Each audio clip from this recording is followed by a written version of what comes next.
everyone, and welcome to StudioJake. I, of course, am your host, Jacob Airy. Welcome to my vidcast where I talk about all things pop culture, from film to television to anime and so much more.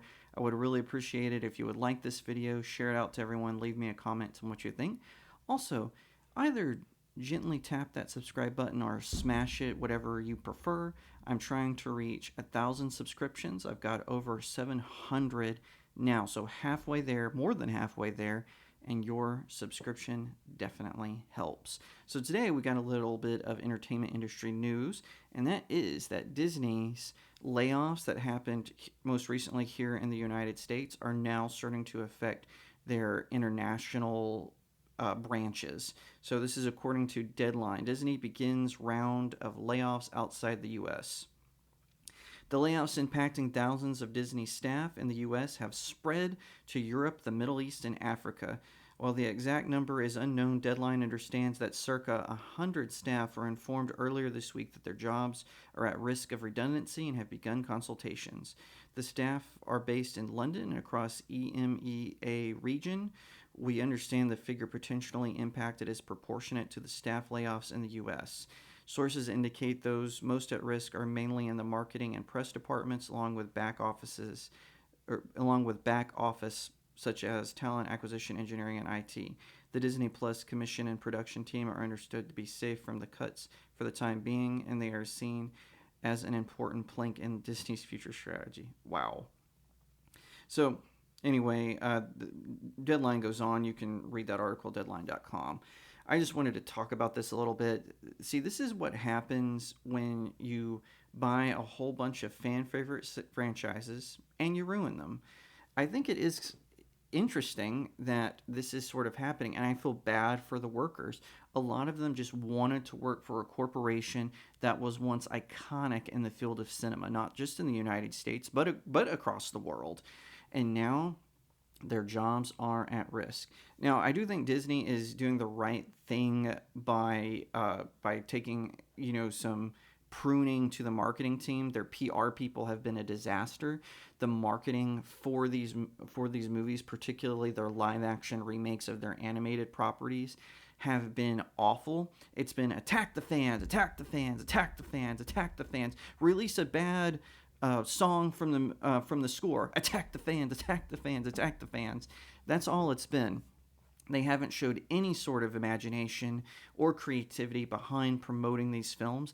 And I honestly think if they did that, instead of being so antagonistic and having their directors and their stars be antagonistic to the fans, I think this would happen less. And it's the same for the Marvel franchise, same for the Star Wars, same for Pixar.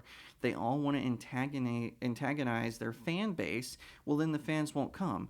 And I hate to break it to you, the people that they're pandering to, sort of those woke SJWs, they don't have any money. They don't. Only the highbrow ones who are sort of like trickling down pennies to them, they're the ones who have the money, but they're not going to go see a Star Wars movie because they're elitist shills. And this is affecting Disney negatively. And, it just goes to show you that old cliche, go woke, go broke, or I was corrected. Apparently it used to be go woke, get broke, but I don't care. I like go woke, go broke better. It's cooler that way. But anyway, just my opinion on that. When you insert all of these woke talking points, so, all forms of oppression are because mommy and daddy were mean to me, or there's this oppressive hierarchy, and slay queen, girl boss, white man, bad. When you insert all of these sort of talking points into a film, your base isn't going to go. They don't want to be lectured to.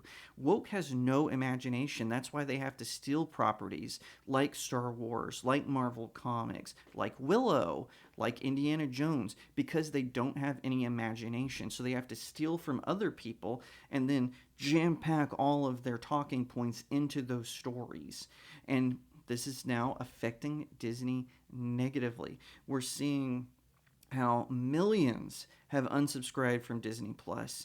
and which I think is interesting because Disney Plus is one of the biggest weaknesses the company has right now. It's been a dumping ground for TV shows and films they knew wouldn't make it in theaters or on network TV or even cable. So they just dump them on Disney Plus. Well, who wants to watch that? So now only sort of hardened Disney fans are subscribed, but it's because they're watching the old stuff. They're watching phase 1, phase 2, phase 3 of the MCU. They're not watching phase 4 and phase 5. They're watching the old Indiana Jones trilogy. They're not even watching Kingdom of the Crystal Skull, much less they'll be watching Dial of Destiny.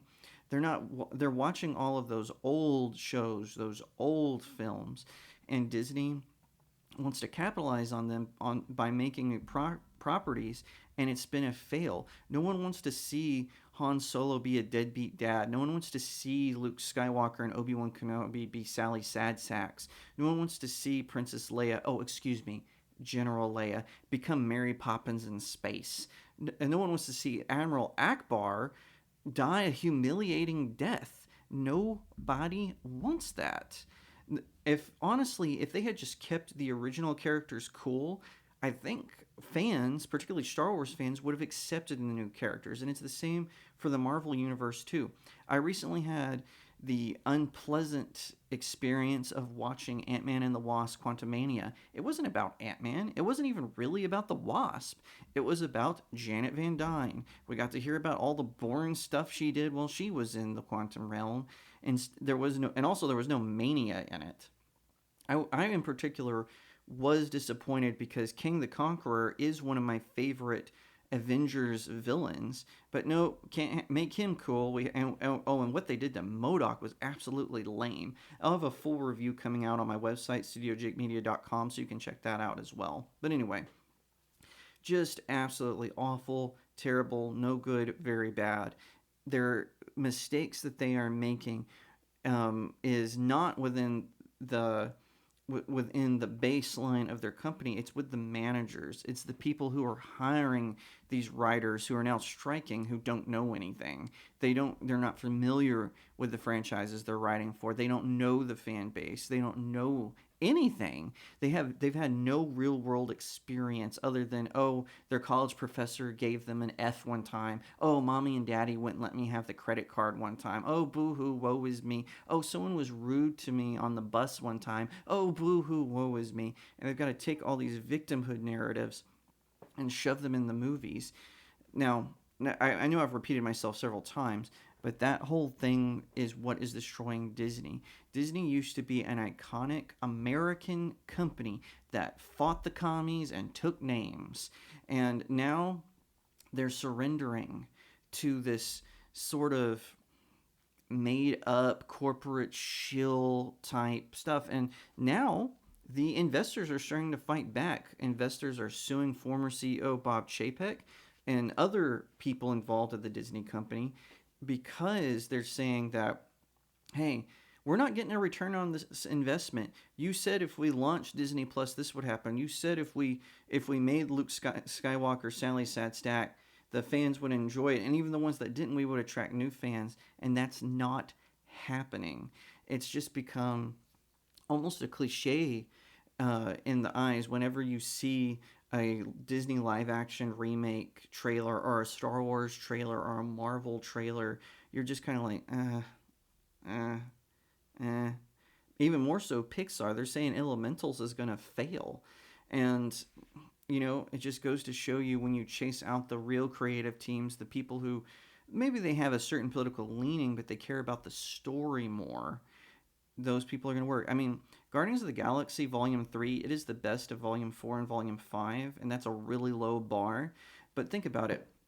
Because everyone was so let down by Black Widow, by Shang-Chi, by the Eternals, by Ant-Man and the Wasp Quantumania, it had to have a whispering campaign for Guardians of the Galaxy Volume 3 to make any money. And I did see that, and yes, I have a review coming out about that as well. It was, like I said, it's the best. Still not that old school Phase 1, Phase 2 Marvel magic, but we'll see where this goes because supposedly Bob Iger, who had resigned, came back, resigned, and now is back again. supposedly he's starting to tighten the belt a little bit. Hopefully he's learned his lesson. I think his political ambitions have kind of fizzled out. So maybe he'll do good, but I'm just not seeing it until Disney redirects to being a company that cares more about storytelling than talking points. I just don't see anything better happening. I think we'll see more layoffs and we'll see more films and television shows that have been announced be cut. Thank you so much for watching this video. I hope that you'll give it a thumbs up, that you'll leave me a comment and tell me what you think, that you'll share it out with your friends, and of course, consider subscribing to StudioJake. I cover all kinds of nerd and pop culture topics, including film, television, anime, comic books, and so much more. I hope that you'll also head over to my main website, StudioJakeMedia.com, where I have even more news, views, and commentary.